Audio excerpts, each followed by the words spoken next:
does, boys and girls? My name is Rhett Butler, and welcome to the Pretty Left Hook, where we sit at the intersection of combat sports and culture. We're like Kamala Harris's Timbs, sitting cage side while your favorite fighter is getting guillotined. We're like the guy sitting eating a half smoke from bench chili bowl, watching Air Mayweather fly in for Trump's inauguration. Why? We're Mike Tyson. When he said to Lennox Lewis, "I'm Alexander, you not Alexander," because my style is definitely impeccable. Welcome to the show. Now it's time for a little segment we like to call Jabs.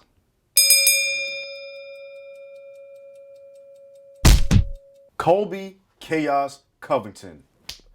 My guy came from Dallas Mavericks owner Mark Cuban. This ain't MMA, folks. That's basketball. For famously not playing the national anthem during the 2021 season for the beginning, while fans weren't in the arena, Colby Covington felt some type of way about this. Now, mind you, Mark Cuban has minded his own business, listening to his players, and when he figured out his players wanted to be heard in a certain way, he made sure to do that with the arena support. So he didn't play the national anthem out of respect for his players' wishes. However, Colby Covington, once the news hit the fan, decided to give Mark Cuban a tirade about how he's un-American, how he shouldn't own a team, and all the other things that a guy that's broke with a couple fights, no fame, and a former Donald Trump lover would say when they don't have the bag like Mark Cuban. Your anger's misdirected.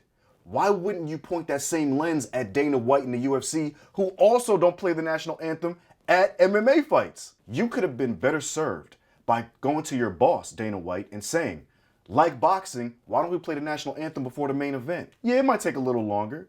Yeah, it might stop Bruce Buffer's shine as the announcer. At least you would have stayed in your element. You're shooting pea shots at a giant. Matter of fact, you really need to figure out what your new shtick is, because now the Orange Man is back in Orange Land. So what are you gonna do? Bust more shots at LeBron James, who you did during the protest movement? Keep getting your chin checked by Kamaru Usman, the current UFC welterweight champion? Or keep taking shots at Tyron Woodley, who's on the come up and will come back and probably tap your chin? At the end of the day, a journeyman is a journeyman. And while we're watching your journey, stop treading into other people's gardens, because a snake always gets exterminated in it. That's a jab.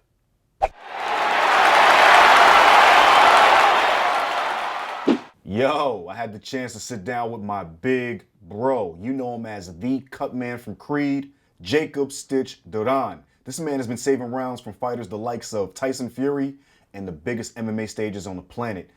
Now, you can find out more about him. Check it out. Hi, my name is Jacob Stitch Duran, and I am a Cutman. I grew up as a farm worker. You know, a lot of people, they see where I'm at right now, but they don't know that I literally came down from the bottom of the barrel up to the top of the hill. I was born and raised in a migrant camp.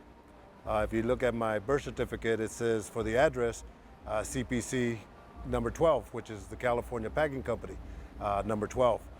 So throughout my whole life till I was, I think, 18, 19 years old, I worked in the fields, and you know, I always tell people, if you ate it, I probably picked it for you. You know, I picked cotton, picked peaches, picked nectarines, picked figs, picked almonds, picked walnuts.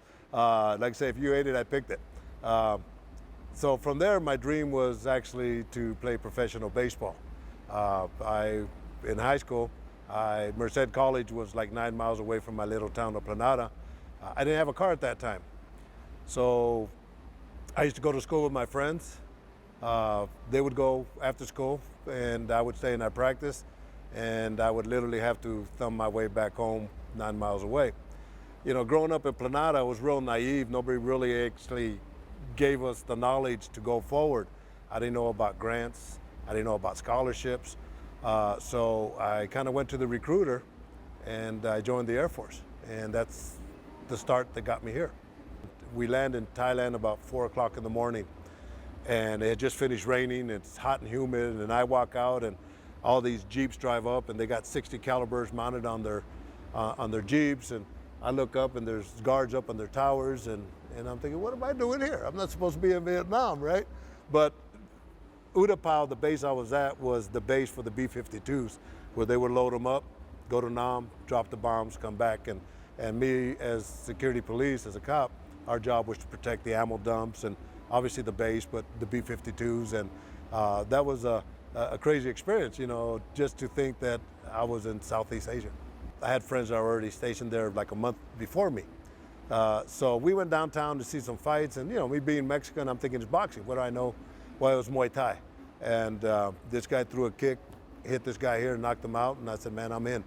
So that following Monday, for the GIs, they had Taekwondo, which was a Korean art. So I trained in Taekwondo for about 3 months, and the Koreans left and the Thais took over, and then they transitioned us a lot into the Muay Thai system, which, for me was great. And that's how I got my start, man. But I was there 5 days a week. Sometimes I'd practice 2 days. I ate, slept, and did everything martial arts. I'd be out on post because I was a cop in the Air Force. I'd be out on post somewhere by myself, and it's hot and humid, and I'd be stretching, and I'd be doing my techniques, and I'd get all wet here and there, but that was my passion, and that's what got me here. Working with the Thais was a different category. It was a Navy base at Utapao, so a lot of I was like kind of top, on techniques and all that. So a lot of the Thais that were there, stationed there, also would challenge me to sparring, and that to me, I was bigger and I was taller than them, and I had longer legs, so it was a great learning experience. But I learned to accept pain at that point, because when you do a check, it's shin on shin, and but I got a lot of respect for doing that with the Thais, and I remember I'd walk from the gym back to the barracks, and all the cab drivers call me Bruce Lee. Sawadee Bruce Lee, and then they would try to challenge me, and so they knew who I was. What a tremendous experience, just to do that and to work with these guys that were legendary. But you'd go off base or even on base, and you're talking about the little kids.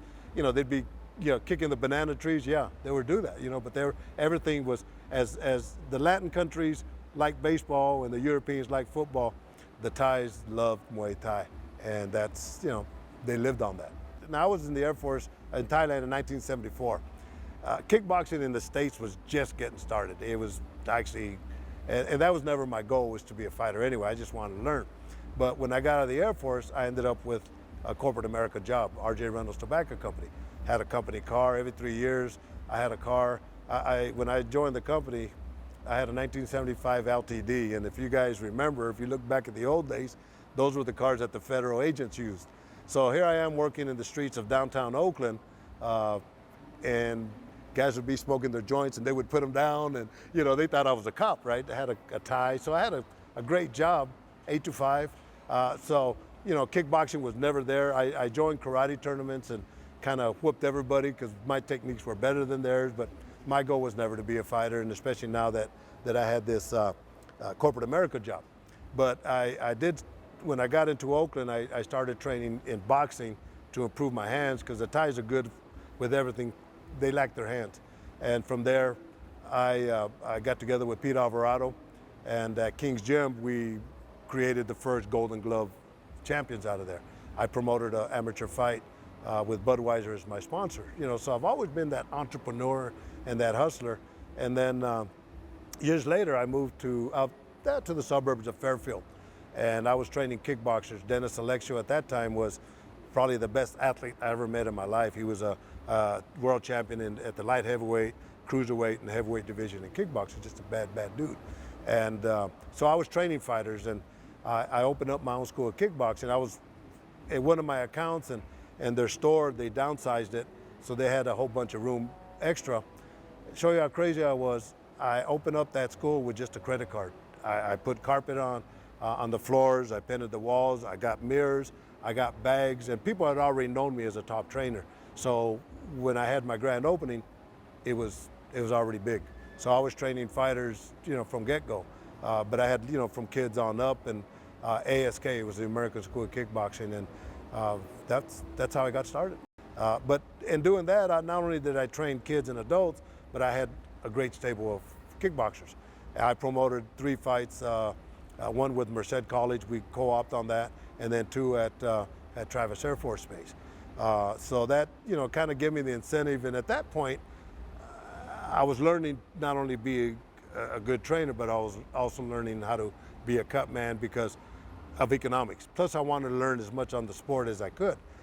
So, by that time, when I had my school of kickboxing, I was already at the A level. I was working with Dennis Alexio and Dave Rooney and a lot of the good fighters. Javier Mendez now that is with you know, one of the top trainers in the world, and Scott Coker, now that owns Bellator. We used to fight under his cards, you know, so have a great history with that. You know, it being a Cutman was something that I wanted to learn because, like I say, number one, economics, but I wanted to learn the whole aspect of what it takes to, you know, to be a fighter and to work with fighters. So I was working with a lot of boxing at that time, and at that era, the old Cutmen in boxing thought that it was a secret and they wouldn't show anybody how to wrap hands or talk about cuts and what have you not. But I remember Will Edgington was one of the first guys. He let me stay in the dressing room as he wrapped hands, so I got to see his formula, and I would practice on myself, you know, and learn how to do that. And then I would study other Cutmen. I'll never forget, Bone Crusher Smith was fighting Marvis Frazier in Richmond, California, and I was there as a spectator. And the semi-main event, this one Cutman did a good job on a cut. So I went over there and I asked him, I said, you know, I'm trying to be a Cutman. Can you tell me what you did? Literally, he says, fuck you. I'm taking this to my grave, and you got to learn just like me. And he walked away. Rhett, I felt about this big. But that just gave me the idea that I don't want to be like this man. I want to educate. And that changed my whole career. So I always told that story, but I've never thrown his name out. So I was working with Andre Ward, of course, you know, pound for pound, one of the best fighters ever. And we went back to Oakland to fight. Well, who wants to take a picture but him and his son? You know, so at that point, I'm like this, but I'm thinking to myself, the victory is mine, you know, because, you know, as I look at it now, is a coach to show a fighter how to fight, but nobody shows the coach how to take care of the fighter. And that's been my commitment from now on. The job of a Cutman is obviously, number one, is take care of the fighter, first and foremost. But, you know, when the fighter gets into the dressing room, your job is to wrap his hands, and in theory, so they don't break their hands. During the fight, your job is, if he's cut or if he's swollen, to minimize the dangers and give him every opportunity to win that round, that fight. You know, that's why I would say we always give that fighter that one more round. Plus, one of the things that I'm real good at is the psychological aspect of it. And that's something you can't teach. That's something that you have to understand what these fighters are going through, you know, the pain and what it feels like and the nervousness. And, you know, Frank Mir, I interviewed him one time and he says, when I see Stitch walking into my dressing room, my stomach just drops because I know it's time to fight. Vitor Belfort says, when I see Stitch walking into the dressing room, even though I know he's working in the other corner, he brings that calming effect. And those are things that, you know, you can't teach. Those are things you have to understand what these fighters are going through because they're modern day gladiators.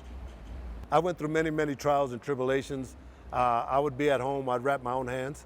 I'd get on the bag and I'd punch, and, you know, sometimes it'd be too tight here or too loose here. So I would try different techniques. Plus I'd look at other Cutmen and try to look at their formats, and I would throw away things that didn't make sense, and things that made sense, I would try to implement them. So in a nice story to that, I'm at home by myself one time, and I'm wrapping my own hands, and I'm getting my scissors and I'm cutting them off, and this skin turns right here, and I take off about this much of the skin. And I look at it, and I'm thinking, well, I kind of freak out a little bit, I'm not gonna lie. I think, well, you know what, I'm a Cutman. So I went to the refrigerator, I got my adrenaline chloride 1000, which is a vasoconstrictor, and I applied it on my cut, and I worked on myself. You know, so that's how I ended up learning how to do the techniques that I got. So the question to you is, how do you know what makes mine different than everybody else's? Well, number one, the confidence I bring to the table. That's key. There's a lot of guys now that are following the format that I have, a lot of good Cutmen that are wrapping good hands, but there's that one little special thing that the fighters need that I know how to give. But I understand, you know, the knuckles, the metacarpals, as you can see, mine's a little on the lump side, the wrist, the thumb. Those are the areas we got to protect. And I always ask the fighters, you know, do you have any injuries? Is there anything that you want me to attend to? And, you know, if you got metacarpals and there's more pressure that I apply on those points and all that, and it seems to work. You know, guys seem to be happy, and you can see, you've been with me many, many times, Rhett, how many hands I could wrap in one night. Let me tell you how I got my name Stitch, all right? So Dennis Alexio, the kickboxer I was working with, had a fight in Vallejo, California, and I'm working his corner. Well, his sparring partner, Dave Rooney, ended up with a small cut. I worked this fight, ended up with a cut. Now that I know the industry, was a small cut. But looking at these other Cutmen, they would cut little pieces of tape and make strips and butterfly them. So I did that to him. So Dave Rooney says, "Oh, Stitch, I don't have to go to the hospital. You save me some stitches, I'm gonna call you Stitch." Well, I didn't say, "Hey, Stitch." He says, "Jacob." Everybody knew me as Jacob, you know. But that's how I got the name. Dave Rooney gave me the name Stitch. The question is, what makes my job a little different? How can I stop cuts? It's all done in application. And people always ask me what it takes to be a cut man. And first and foremost is keep your composure. You know, secondly, you have to understand what the fighters are going through, but you also have to have the proper tools. The adrenaline chloride 1-1000, that's the one we use with a swab that normally we put in the cuts. That's a vessel constrictor, so that closes up the blood vessels. And it's all in proper application, but keeping your composure is number one. Coming into Las Vegas, it's like you're pissing on somebody else's house, right? But I came as a cut man, and nobody knew my credentials. They didn't know I had the credentials in kickboxing worldwide as a cut man and as a trainer. So, you know, I kept my cool. I knew, you know, you had to break yourself in there right. And, you know, doing pads for these guys, you know, kind of gave me some credibility. And I remember my first coming out fight was Raul Marquez was defending his world title against Keith Mullins. Oscar De La Hoya and Hector Camacho were the main event. Well, Raul Marquez ended up with 5 big cuts, 2 major cuts here. I kept him in the game. He defended his world title. And Chuck Bodak, which was a legendary cut man that used to put the tape on his head, worked with Oscar De La Hoya, Julio Cesar Chavez, Jose Paez, was the first one to actually come up and says, "You did a great job." You know, he was the first one to really welcome me into the industry of boxing in Las Vegas. So that was my first introduction, and people realized that I could do work, but they didn't know that I had this experience of years in kickboxing, because kickboxing, you know, even the Muay Thai, using elbows and knees, and guys would get cut. So I came with that experience. Guys that are cut men didn't have that experience even now. I came solely to be a cut man because I thought all the great trainers in the world were here. But I'm in the gyms and I'm saying, "Yep, I could do that, and I could do that, and I could do that." And Mike McCallum was one of the first guys that I started doing pads for. That was one of my specialties. So I started working with fighters as a trainer and as a cut man. But my whole goal was literally to be a cut man. But I've done pads for Mike Tyson, and, you know, I work with Johnny Tapia, the legendary Johnny Tapia, Raul Marquez, you know, Mike McCallum, and I mean, just countless and countless of fighters. And, you know, so I was blessed to do that. There's so many guys out there that want to be cut men that do horrible jobs. And it really irks me to see them doing the work that they do. As a matter of, let's say my kids, you know, they grew up in the game. They trained as long as I did, and my daughter Carla or my son Daniel will call me. They're watching the fights. Did you see this guy fight? You know, work the corner. There was one fight that I saw. The guy's working the cut, and everything that he's doing is wrong, and he kind of freaking out. But then he sits down in his stool, and that bloody swab that he put in his cut, put it in his mouth. And you see a lot of these cut men that put those swabs in their mouth or put them in their ear. They want to be identified as cutmen, and that's their identity, but that's totally wrong, because that is going into an open wound. And, you know, you become a cut man through your performance, not through the way you see people looking at you. And it's all done through proper application. But yeah, you got to put your time in. Because you wrap a good hand doesn't make you a cut man. You know, we basically have 50 seconds out of that 1 minute to do what we do. And but I get that all the time, you know. And economics, you know. I've had guys say, "Oh no, I don't need a cut man, I never get cut." I've worked on 4 or 5 or 6 of these guys that have got cut when I work with them, you know. So I always say we are an insurance policy, you know. So if you're driving a Ferrari, you're not going to just get collision, you're going to get full coverage, right? So you have to make an investment in a cut man if you want to prolong your career. And I've made a lot of money for a lot of fighters.